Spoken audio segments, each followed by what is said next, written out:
Ladies and gentlemen, I need your full attention right now. I need you to understand something that the mainstream financial media refuses to acknowledge. I need you to see what is hiding in plain sight while everyone else is distracted by gold headlines and stock market euphoria. We are witnessing something extraordinary, something that happens once in a generation.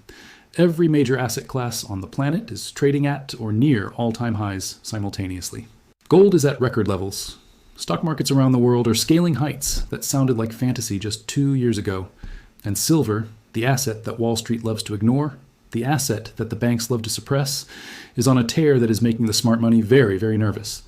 But here's what nobody is telling you. Here's the insight that separates the people who build generational wealth from the people who panic sell at the worst possible moment. Silver is not like the other assets hitting all-time highs. Silver is fundamentally different. Silver has a split personality. And that split personality is about to become the most important factor in determining who wins and who loses in 2026.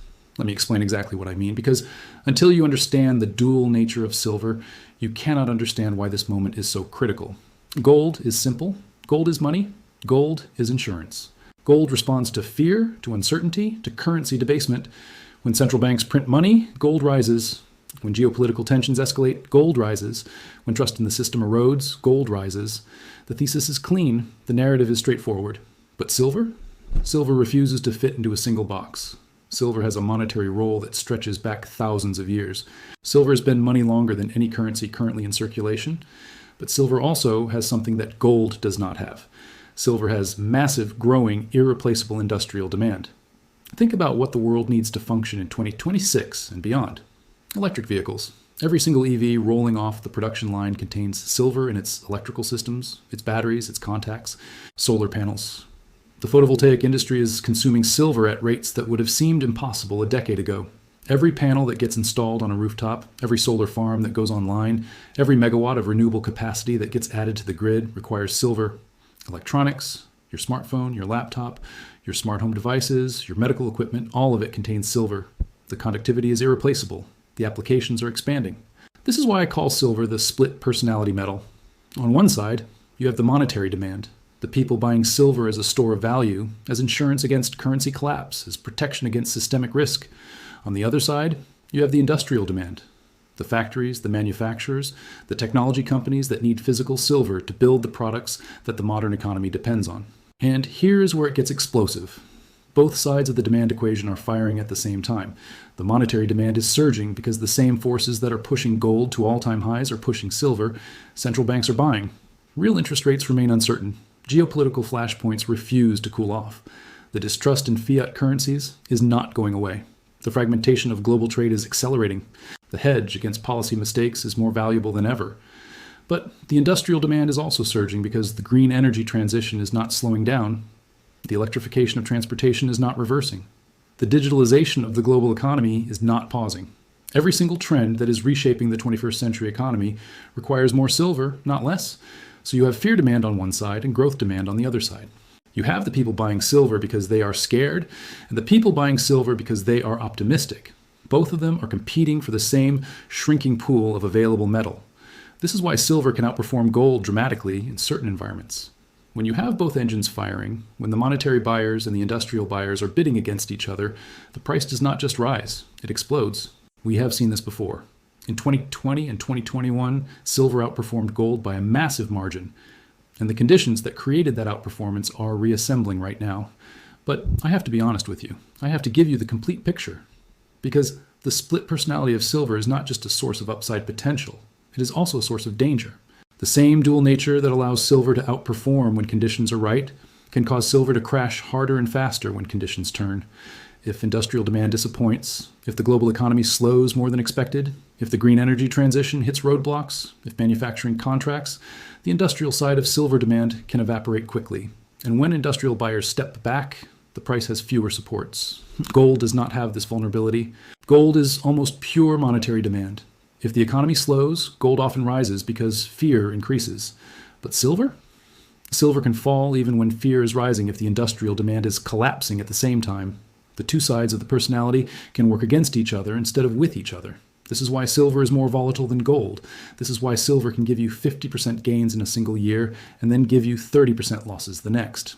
This is why silver is described as powerful and dangerous in the same sentence. So the question for 2026 is simple. Which side of the personality dominates? Does the monetary demand and the industrial demand continue to fire together, or does one side falter and drag the other down? Let me walk you through the variables that will determine the answer. First, global interest rates. The trajectory of U.S. rates remains the biggest swing factor for all precious metals.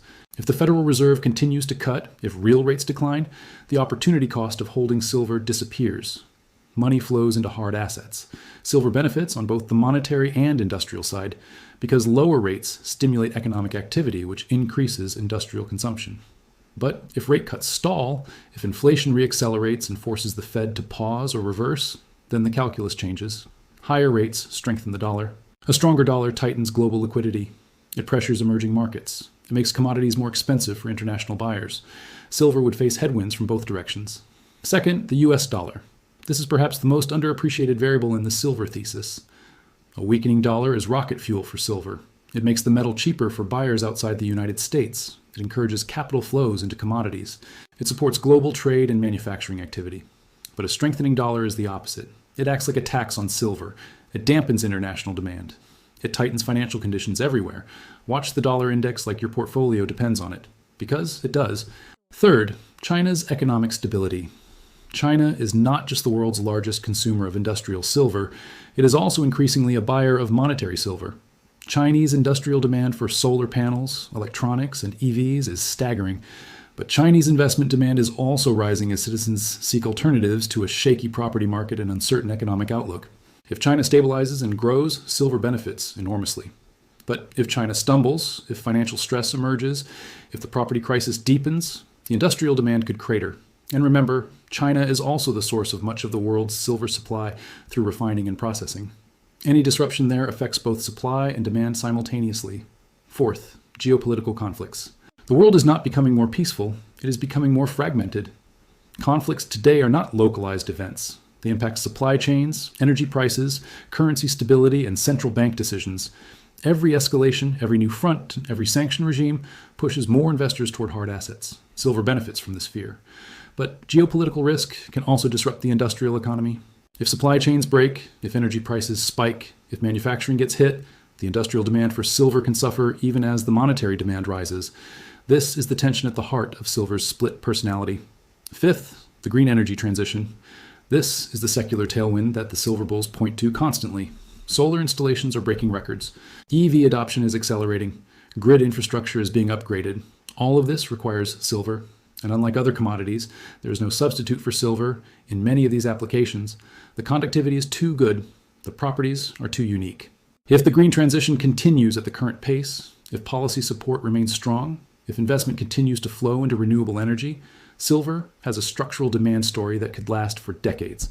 But if the transition slows, if subsidies get cut, if competing technologies emerge, that structural demand story gets weaker.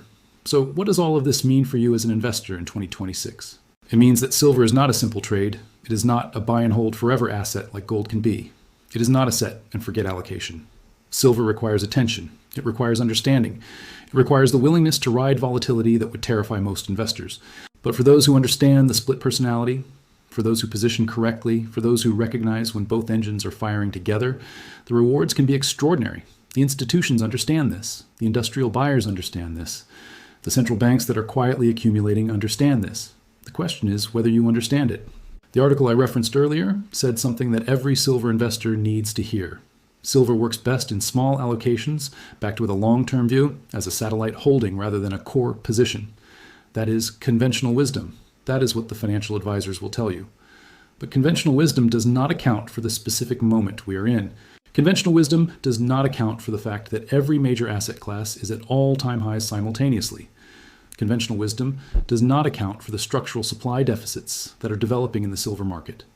Conventional wisdom does not account for the fact that above-ground silver inventories are at multi-decade lows, while industrial demand is at multi-decade highs. We are not in a conventional environment. We are in an environment where the rules that govern the last 40 years of markets are being rewritten in real time. The investors who recognized this early, the investors who understood that the fiat currency system was reaching its limits, the investors who saw the green energy transition creating a structural demand shift, they are the ones sitting on gains that the mainstream said were impossible. The question for 2026 is whether you join them or whether you wait for the mainstream to give you permission. And by the time the mainstream gives permission, the easy gains are gone. Silver is volatile. Silver is dangerous. Silver has a split personality that can work for you or against you.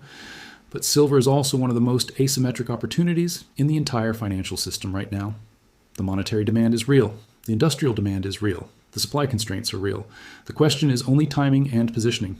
2026 will not be a year of easy money. The article was right about that. But for silver specifically, the setup is as constructive as I have seen in years. Both engines are warming up. The split personality is aligned. Stay positioned, stay informed, understand the volatility, understand the risks. But do not let the mainstream narrative convince you that the opportunity has passed. The split personality of silver is about to show its power. Make sure you're on the right side of the trade. I will see you on the other side.